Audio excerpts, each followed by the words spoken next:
नमस्कार, ये आकाशवाणी शिमला है। अब आप राकेश शर्मा से प्रादेशिक समाचार सुनिए। पहले आज के मुख्य समाचार। मुख्यमंत्री जयराम ठाकुर ने पुलिस बल की विभिन्न गतिविधियों के लिए 1,37,00,000 रुपए से अधिक की धनराशि देने की घोषणा। ऊर्जा मंत्री सुखराम चौधरी ने पांवटा विकास खंड की 64 पंचायतों के विभिन्न कल्याणकारी योजनाओं के लाभार्थियों से किया संवाद। प्रधानमंत्री नरेंद्र मोदी के जन्म दिवस के उपलक्ष्य पर प्रदेश भाजपा 14 से 20 सितंबर तक मनाएगी सेवा सप्ताह। और प्रदेश में कोरोना संक्रमण के मामलों में वृद्धि जारी, आज अभी तक 181 नए मामलों की पुष्टि। अब समाचार विस्तार से। मुख्यमंत्री जयराम ठाकुर ने आज कांगड़ा जिला के डरोह स्थित पुलिस प्रशिक्षण केंद्र के दीक्षांत समारोह में पुलिस उप अधीक्षक और उप निरीक्षक की पासिंग आउट परेड की अध्यक्षता की। इस दौरान उन्होंने पुलिस ध्वज फहराया और पुलिस की टुकड़ियों द्वारा प्रस्तुत भव्य मार्च पास्ट की सलामी ली। इस अवसर पर मुख्यमंत्री ने पास आउट हुए 3 पुलिस उप अधीक्षकों और 15 परिवीक्षाधीन पुलिस उप निरीक्षकों को शुभकामनाएं देते हुए इस क्षण को उनके परिजनों के लिए गौरवमयी बताया। मुख्यमंत्री ने पुलिस बल की विभिन्न गतिविधियों के लिए 1,37,80,000 रुपए की धनराशि देने की घोषणा की। जयराम ठाकुर ने पुलिस प्रशिक्षण महाविद्यालय डरोह के लिए अगले 5 वर्ष तक 10 करोड़ रुपए प्रति वर्ष देने का भी ऐलान किया। मुख्यमंत्री ने पुलिस बल को सशक्त बनाने के लिए सभी तरह की आधुनिक तकनीक से जोड़ने की जरूरत बताई। बहुत ही आवश्यक है कि हम अपनी पुलिस फोर्स को भी सारी चीजों की व्यवस्था, सारी चीजों की सुविधाएं उपलब्ध कराएं। चाहे वो टेक्नोलॉजी की बात है, चाहे वो एडवांस ट्रेनिंग के कॉन्सेप्ट की बात है, नए नए इनिशिएटिव्स की बात है। तो उस दृष्टि से हिमाचल प्रदेश पुलिस कहीं भी किसी भी राज्य की पुलिस के पीछे नहीं है। इसके लिए भी मैं पुलिस के सभी अधिकारियों को और पुलिस के सभी जवानों को बहुत बहुत बधाई देता हूं।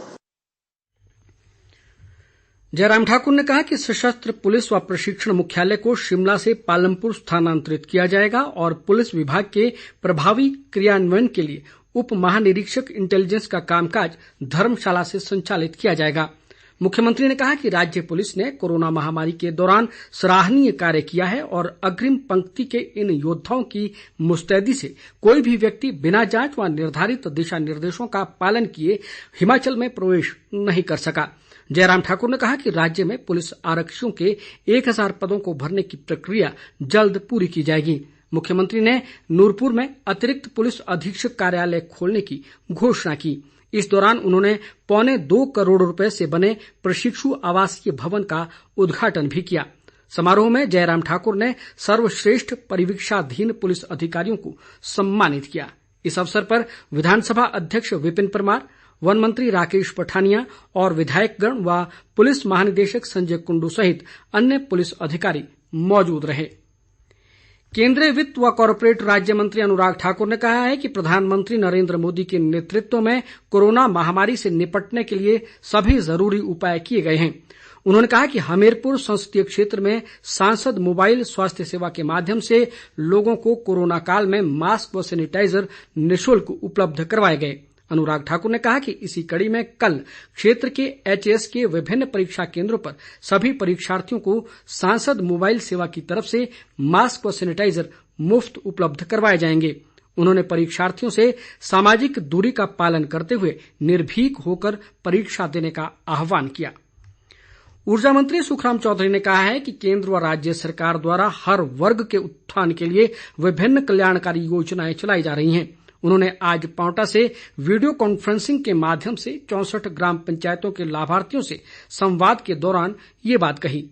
ऊर्जा मंत्री ने कहा कि पांवटा साहिब विकास खंड की इन पंचायतों के 37,800 से अधिक पात्र लोगों को विभिन्न योजनाओं के तहत लाभान्वित किया जा रहा है।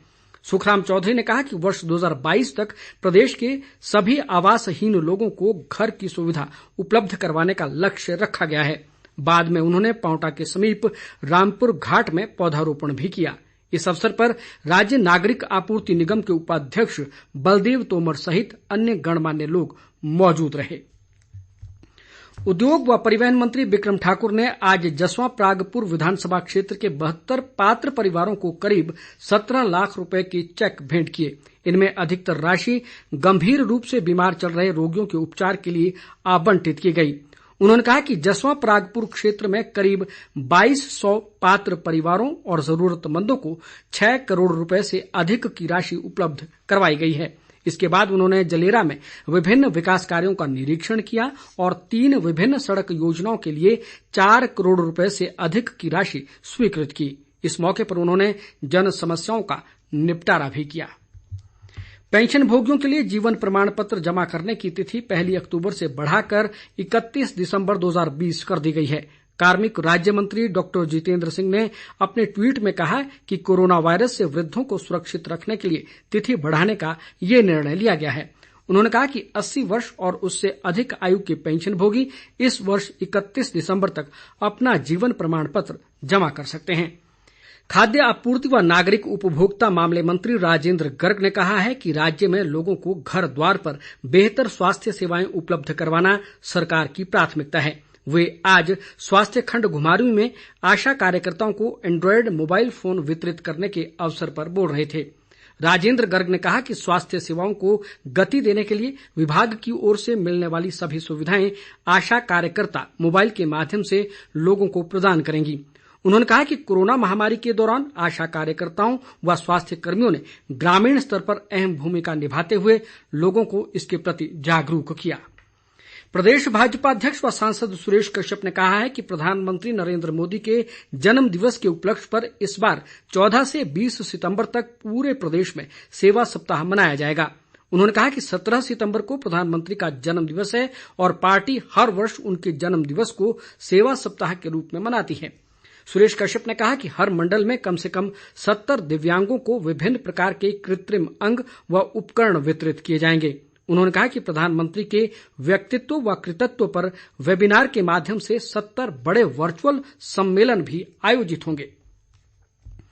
अखिल भारतीय कांग्रेस कमेटी ने संगठन में बड़े पैमाने पर फेरबदल किया है। रजनी पाटिल के स्थान पर राजीव शुक्ला को हिमाचल प्रदेश का प्रभारी नियुक्त किया गया है।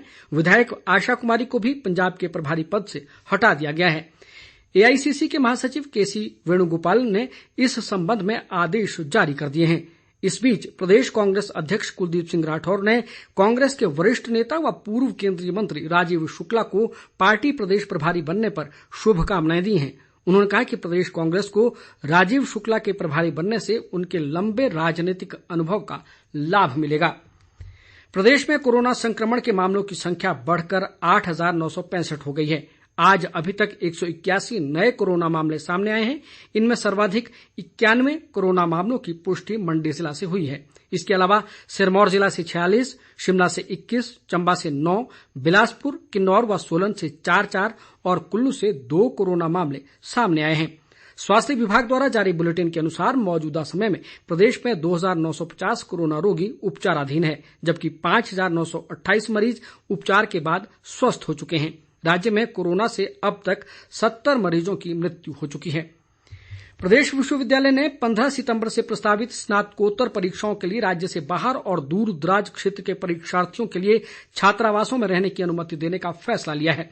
विश्वविद्यालय के एक प्रवक्ता ने बताया कि इसके लिए बाहर से आने वाले परीक्षार्थियों को कोरोना नेगेटिव रिपोर्ट साथ लानी होगी और प्रदेश के दूर दराज के विद्यार्थियों को अपने घर और निकटतम परीक्षा केंद्र के बीच 50 किलोमीटर से अधिक की दूरी का प्रमाण पत्र प्रस्तुत करना होगा। ये प्रमाण पत्र तहसीलदार या उससे ऊपर के कार्यकारी दंडाधिकारी द्वारा सत्यापित किया गया हो। यदि कोई विद्यार्थी किसी कारणवश विश्वविद्यालय की इन परीक्षाओं में नहीं बैठ पाता है तो उसे एक अन्य मौका प्रदान किया जाएगा। इस बीच प्रदेश विश्वविद्यालय ने लाइब्रेरी साइंस के पाठ्यक्रमों में प्रवेश की तिथि 25 सितंबर तक बढ़ा दी है। इधर इग्नू ने आखिरी सेमेस्टर के छात्रों की जून सत्रांत की परीक्षाएं 17 सितंबर से 16 अक्टूबर तक आयोजित की जाएंगी।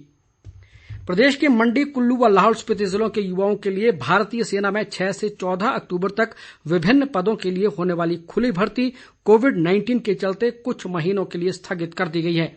भर्ती निदेशक कर्नल एम राजा राजन ने बताया कि भर्ती की नई तिथि के बारे में सूचित किया जाएगा और भर्ती के लिए दोबारा पंजीकरण नहीं करना पड़ेगा।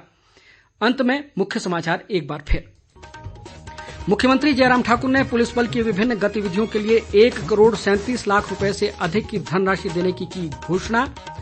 ऊर्जा मंत्री सुखराम चौधरी ने पांवटा विकास खंड की 64 पंचायतों के विभिन्न कल्याणकारी योजनाओं के लाभार्थियों से किया संवाद।